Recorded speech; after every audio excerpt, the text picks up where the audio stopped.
পালাতে বাধ্য হয়েছি এবং সুন্দরভাবে হলো। কি মনে করছেন যাদবপুর থেকে কতটা লিড পেতে পারে? যাদবপুর প্রায় 1 লক্ষের ব্যবধানে জিতবে 100%। ভোটের সময় কি কোনো রকম কোনো অশান্তি হয়েছে?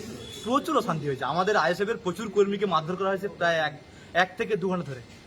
বহু এজেন্টকে বসতে দেওয়া হয়নি বুথে। তারপরে আবার সমস্ত জায়গায় প্রার্থী এবং আমাদের ইলেকশন এজেন্ট ছিলেন যিনি, উনি এছাড়াও সেন্ট্রাল ফোর্স আর্টিক্স বাহিনীকে নিয়ে স্টেপ বাই স্টেপ প্রতিটা বুথে যাওয়া, সমস্ত এজেন্টকে বসিয়ে দেওয়া আসা।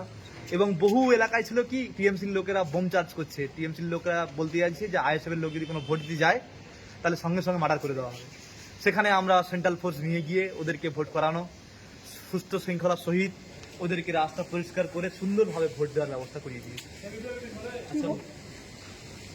কি বলবেন যে সাধারণ মানুষের জন্য কি বার্তা দেবেন? সাধারণ মানুষ এখন বুঝতে পারছে যে ভোট দিয়ে কত আনন্দ লাগে। এতদিন পর্যন্ত ওরা কিন্তু স্বাধীন ভারতে বাস করতো, কিন্তু পরাধীন ছিল, নিজের ভোটটা নিজে দিতে পারতো না। কিন্তু এখন মানুষ পুরোটাই স্বাধীনতার জন্য লাভ পেয়েছে, এরকম একটা মানে ওরা আনন্দেই বিজয় মিছিল শুরু করে দিয়েছে। আমি বহু জায়গায় মানা করি, তাও তো উদ্বেগকে আর আটকানো যায় না। তারা আবির টাবির মেখে বেদম নাচানাচি শুরু করেছে। যাদবপুরের মধ্যে কতটা বুথে ছাপ্পা চলেছে এরকম কোনো আশ্বাস? না, অলরেডি গুজব উঠছিল কিছু কিছু জায়গায় টিএমসি খুব ছাপ্পা করেছে, কিন্তু আমরা সেটা করতে অনেকটা অংশে বাধা দিয়েছি। কিছু জায়গায় হয়েছে, বাট যে সমস্ত জায়গাগুলো রেললাম ছাপ্পা হতো বা আইএসএফ এর সমস্ত কর্মীদের ধরে ধরে করার চেষ্টা করছিল বা সাধারণ কর্মীদের মারধর করেছিল, সেটা পারেনি। আমরা বহুত অংশে আটকেছি এবং সে তুলনায় ছাপ্পা করতে তেমনটা সুযোগ পাইনি। বলছিল বারাইপুরের সংগঠনই বারাইপুরের ভোট কিরকম মনে করছেন? বারাইপুর পূর্ব এবং বারাইপুর পশ্চিম ভাঙড়ের পরে স্থান নেবে। সেই সঙ্গে সঙ্গে সোনারপুর দক্ষিণ এবং সোনারপুর উত্তর প্রায় 50,000-এর উপরে লিড যাবে। যাদবপুর এবং টালিগঞ্জ মিলিয়ে প্রায় 20 থেকে 30,000 লিড যাবে। তাহলে আগামী দিন জিতছে 100%। আমরা জিতে গেছি অলরেডি। ভোটের দিনেই বুঝে গেছিলাম যে আমরা জিতে পারি নিশ্চিত। যারা বুথ ফেরত থেকে আসছেন ভোট দিয়ে, ওনারাই বলছেন যে ভাই আমার প্রথম ভোটটা আমি নিজে দিলাম, আপনি যে ব্যবস্থা করে দিলেন, আইএসএফ যে ব্যবস্থা করে দিই, তাই জন্য আমি খামকেই দিয়েছি। এই যে দেখেছি আপনাকে ভোটের দিনে বাবা কি বলবেন? কোনো কি প্রশাসনের অবহেলা ছিল? চটি পুলিশ চটি চাটছিল, এটা বাস্তব। প্রতিটা ইলেকশনের মধ্যে চেষ্টা করেছিল যে এটাও করার জন্য, প্রতিটা বুথে আটক করে বিভিন্নভাবে কর্মীদেরকে যেতে না দেওয়া, এজেন্টকে বসতে না দেওয়া চেষ্টা করেছিল, কিন্তু আলটিমেটলি শেষ পর্যন্ত পারেনি। যখনই আমরা চটি পুলিশকে বলছি, অভিযোগ করছি যে আপনি ইলেকশনটা সুষ্ঠু সহিত করুন, সুষ্ঠুভাবে করুন, শান্তি শৃঙ্খলা বজায় রাখুন, কিন্তু উনি তো ব্যস্ত হয়ে গেছেন, সেটিংয়ে তো ব্যস্ত হয়ে না উনি।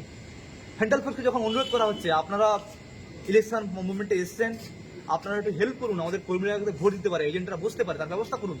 ওনারা বললেন সেই চটি পুলিশের আইসি নিয়ে আছেন, ওনাদের উপর ডিপেন্ড। আইসি যদি নির্দেশ দেয় তবে ওনারা যাবেন, নাহলে যাবেন না।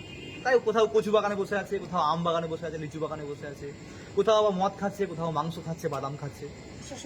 প্রশাসন বলতে সেন্ট্রাল ফোর্স ওদেরকে রাজ্য পুলিশ খাওয়াচ্ছে, এবং রাজ্য পুলিশে যারা আইসি আছেন বা ডিপার্টমেন্টে যারা এসছেন, ওরা কানে কানে বলে আসছে ইধার মত যাও, উধার যাও, যেদিকে আইএসএফ আছে ওইদিকে যেতে বলছে, এবং ওইদিকে ধরপাকড় করছে, মারধর করছে।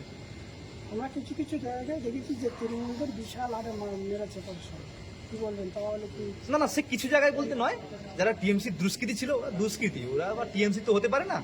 আর টিএমসি তো ওদেরকে নিয়েই ব্যবসা করে আর কি বলা যায়, ওটা তো কোম্পানি একটা।